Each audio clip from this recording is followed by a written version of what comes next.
Meet two 10-year-olds. The first spends 3 hours every evening doing homework, worksheets, test prep, then bed, repeat. The second is Elias. He lives in Finland. He finishes school in the early afternoon, rides his bike through the pine trees, plays with friends, and barely opens a textbook. Most parents would bet on the first child. More study should mean better results. More effort should mean more success. At least, that's what many of us were taught. But what if that assumption is wrong? Because Finland, long one of the world's most admired education systems, asks children like Elias to do less homework, not more. Shorter school days, fewer tests, and for years it still produced some of the strongest results on earth. So the real question isn't why Finnish kids get less homework. The real question is, why do so many other countries believe children need so much of it? Across much of the world, education has become a race. In South Korea, the school day is only the beginning. After class, many students head to private academies called hagwons, which can stay open late into the night. In parts of the United States, students juggle homework, projects, standardized test prep, and a stack of extracurriculars. And the numbers are striking. According to the OECD, teenagers in the hardest driving countries spend close to 60 hours a week learning, in school and out. In Finland, around 36, one of the lowest totals in the developed world. Around the world, millions of parents share the same quiet fear. If my child studies less, they'll fall behind. The logic feels obvious. More hours, more practice, more learning. But if time alone decided success, then the countries that study the most would reliably produce the happiest, healthiest, most successful students. Reality is messier than that. So let's go back to Elias. In Finland, children don't even start formal school until age 7.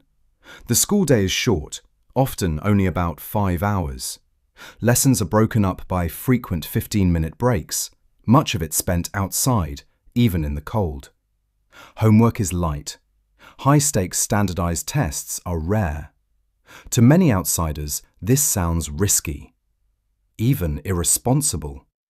How can a child like Elias succeed while spending so little time studying? And yet, through the 2000s, Finland repeatedly stunned the world, topping international rankings while reporting high levels of student well-being.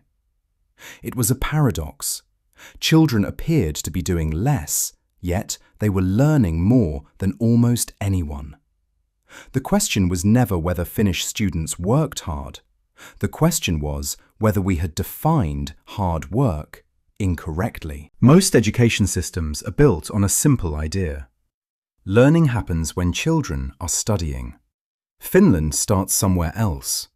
Learning happens when children are able to focus. And focus is a limited resource. A tired child learns differently from a rested one. A stressed child learns differently from a curious one. This single shift changes everything. Instead of maximizing study time, Finnish schools try to maximize the quality of each hour. The goal isn't to keep Elias busy. The goal is to help him understand. That belief even shows up in who gets to teach him. In Finland, every teacher, including in primary school, holds a master's degree. Teaching is competitive, respected, and trusted. So when Elias's teacher assigns less homework, it isn't laziness. It's a judgment call, made by a highly trained professional who is trusted to make it. Here's where the story gets interesting.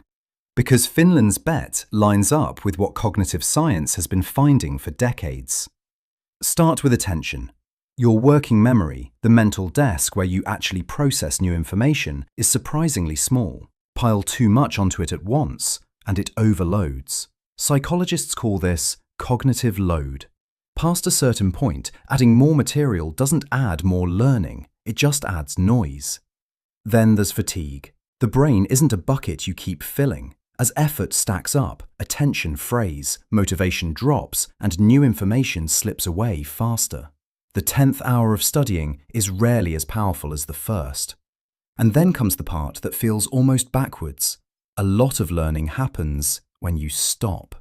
During sleep, the brain replays and files away what you learned that day, a process called memory consolidation. Skip the sleep and the memory never fully sets. Spread your practice across several days instead of cramming it into one, the spacing effect, and you remember far more for far longer. Even physical movement sharpens the very attention that learning depends on. So, play, sleep, exercise, and time with friends aren't interruptions to Elias's education. They're part of the machinery that makes it work. From this angle, Finland's approach stops looking reckless. It starts looking like it simply read the research. But this story was never really about Finland. It's about a belief that lives almost everywhere, that more effort automatically creates better outcomes. More homework, more classes, more tutoring, more optimization. Adults love this idea because it's measurable. If something matters, surely we should just do more of it. But human development rarely moves in a straight line. Sometimes growth comes from intensity. Sometimes it comes from recovery. Sometimes progress comes from knowing when to stop. And here, honesty matters, because Finland's own story has a twist. Since its peak around 2006, Finland's test scores have actually fallen, its math results sliding dozens of points and dropping from first place toward the middle of the pack. No system is magic. No model lasts forever. But even as the scores dipped, the deeper question Finland forced the world to ask never went away. So why do Finnish kids get less homework? Maybe because Finland is quietly answering a different question. Most systems ask, how do we make children work harder? Finland asks, how do we help children learn better? Those sound almost the same. They build very different schools and very different childhoods. Tonight, somewhere in Finland, Elias finishes a short stretch of homework, closes the book, and steps outside while it's still light. If learning isn't simply about spending more time studying, then what actually helps a child grow?